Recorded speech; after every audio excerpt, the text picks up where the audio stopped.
आंत एक मांसपेशीय नली होती है जो कि हमारे पेट से लेकर नीचे गुदा मार्ग तक जुड़ी हुई रहती है, जिसके द्वारा मल हम त्याग करते हैं। ये आंतें छोटी आंत और बड़ी आंत दो आंत में विभाजित रहती है। आंतों के अंदर खाना पचता है। आंतों के अंदर बहुत सारे बैक्टीरिया होते हैं जो कि कई तरह की प्रजाति वाले होते हैं, यानी कई टाइप्स होते हैं उन बैक्टीरिया के।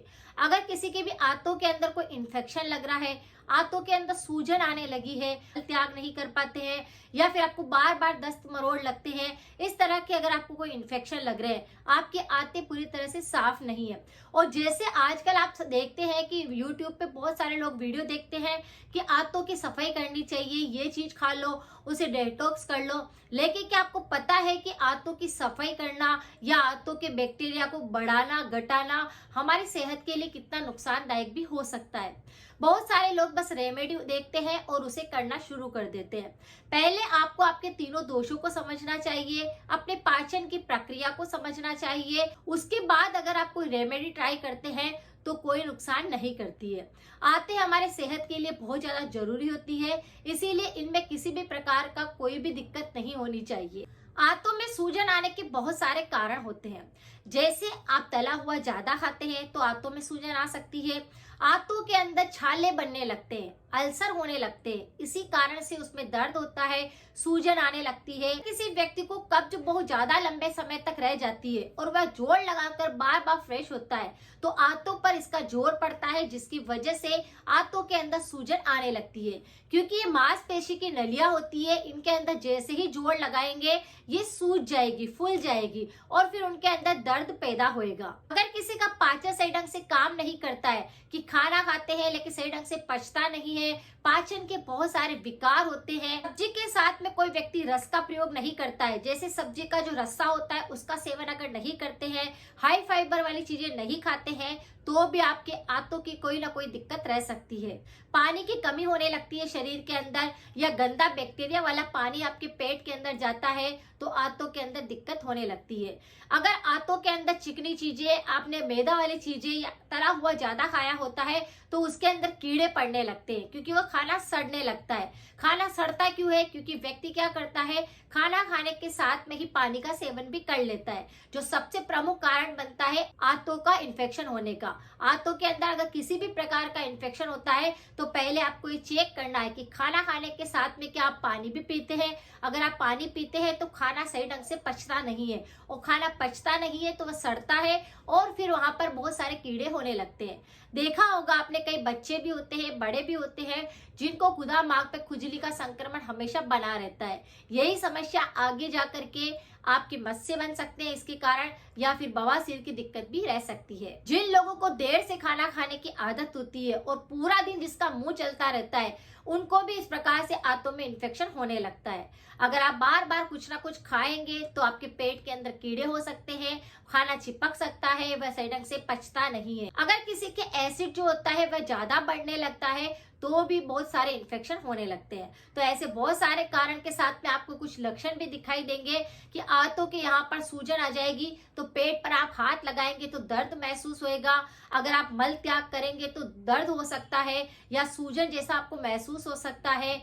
आपको बार बार जैसे कभी एकदम से दस्त लग जाएंगे, कभी मरोड़ ज्यादा लगेगी, कभी ऐसे कि आपके कब्ज जो रहने लग जाएगी, तो इस तरह का आपको लक्षण दिख सकता है। कई व्यक्ति को बुखार तक आने लगता है रात होते ही, और ऐसा लगता है कि शरीर में कमजोरी है, बुखार आ रहा है। और अगर आंतों का कोई इन्फेक्शन रहेगा या पेट के अंदर बहुत ज्यादा कीड़े होने लगे होंगे तो ऐसे व्यक्तियों को भूख कम लगने लग जाएगी, मुंह का स्वाद बिगड़ने लग जाएगा, गले के रोग बहुत ज्यादा होने लग जाएंगे, जिसके अंदर आप देखेंगे गले में चिकनापन आने लग गया है, गले में से जैसे कि आपकी टोंसिल की दिक्कत हो गई है, मुंह में स्वाद बिगड़ने लगा है और आपके मुंह से स्मेल आने लग गई है, सांसों की बदबू होने लगी है।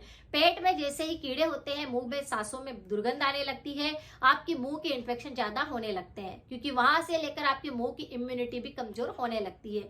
तो बहुत सारे ऐसे लक्षण भी है जिनको लोग इग्नोर करते हैं। सिर्फ 2 ड्रॉप अगर आप लेने शुरू कर देते हैं तो आपको कभी भी पाचन संबंधित दिक्कत नहीं होती। आपका पाचन सही ढंग से काम करता है, आपका इम्यूनिटी बूस्ट रहता है। आंतों के अंदर आप देखेंगे तो मल जितना भी चिपका होगा वह साफ होने लग जाएगा, क्योंकि आंतों के अंदर ये तेल जाकर के और वहां पर मॉइस्चर पैदा करेगा, जिसकी वजह से कोई भी नुकसान नहीं होएगा।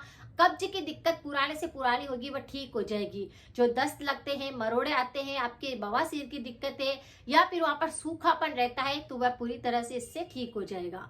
2 बूंद आपको रोजाना गुनगुने पानी के साथ में डाल करके पीनी है इस तेल की। ये तेल है अलसी का तेल। अलसी का तेल हमारे पाचन के लिए बहुत ज्यादा यूजफुल होता है, जिसे हम फ्लैक्स सीड्स ऑयल भी बोलते हैं। ये तेल आसानी से बाजार के अंदर मिल जाता है या आप चाहे तो इसे घर पर भी बना सकते हैं। 2 बूंद आपको सिर्फ गर्म पानी पहले करना है और पानी इतना गर्म होना चाहिए कि अच्छे से वो खोलने लग जाए। फिर इस पानी को गुनगुना कर लेना है, इसको छान लेना है और फिर इसके अंदर 2 ड्रॉप आपको अलसी के तेल की डाल लेनी है। अलसी के तेल के आपको जैसे ड्रॉप डालेंगे उसके बाद इस पानी को आपको धीरे धीरे करके पीना है। इससे आपका इम्यूनिटी स्ट्रांग होएगा, गले के सारे रोग खत्म होंगे, एसिडिटी ज्यादा होती है तो वह सही हो जाएगी, कब्ज ठीक हो जाएगी, पाचन सही ढंग से काम करने लग जाएगा। और जो आपको बहुत ज्यादा दिक्कत है कोलाइटिस की या फिर पाचन तंत्र बिल्कुल ही काम नहीं करता है कि खाना पचता ही नहीं है, तो ये सब पचने लग जाएगा। और जो आंतों के अंदर अल्सर बन चुके होंगे, उन अल्सर के ऊपर भी ऑयल जाकर के काम करेगा, उस दर्द को खत्म करेगा, सूजन को खत्म करेगा। क्योंकि अलसी के अंदर बहुत सारे न्यूट्रिशन होते हैं, ओमेगा 3 होता है जो हमारे पाचन से लेकर दिमाग तक पूरे शरीर के लिए काम करता है।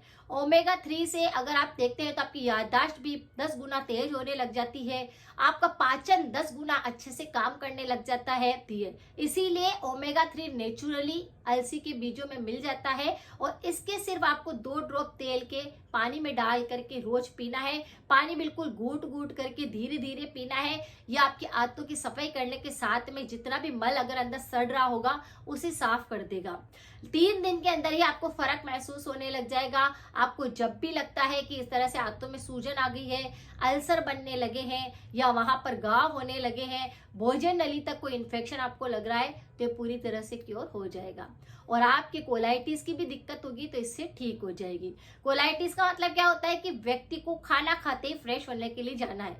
इस प्रकार की दिक्कत भी अगर आपको होगी तो वह भी ठीक होने लग जाएगी। बहुत शानदार उपाय है और नेचुरल है, इससे कोई नुकसान नहीं होता है, इसे कोई भी कर सकता है। क्योंकि अलसी के बीजों के अंदर प्रोटीन, ओमेगा 3 फैटी एसिड, बहुत सारे विटामिन, कई तरह के ऐसे एंटीऑक्सीडेंट होते हैं। परहेज के तौर पर तला हुआ नहीं खाना है, अचार का सेवन बिल्कुल नहीं करना है, पेट वाली चीजें नहीं खानी है, ऐसी कोई हार्ड चीजें नहीं खानी है जो कि कब्ज पैदा करे। कब्ज पैदा करने वाली बहुत सारे घर के अंदर ऐसी सब्जियां भी होती है, दालें भी होती है जिससे कि कब्ज पैदा होती है। तो आपको ध्यान रखना है कि आपको कौन से खाने से आपकी कब्ज रहती है, तो वह आपको नहीं खाना है। और आंतों के अंदर अगर सूजन आ रही है तो अल्सर होने लगे, इसका मतलब तला हुआ तो बिल्कुल नहीं खाना है। तो पेट को ठंडा रखना है, क्योंकि पेट जब ठंडा रहेगा तभी अल्सर जैसी दिक्कत नहीं होगी।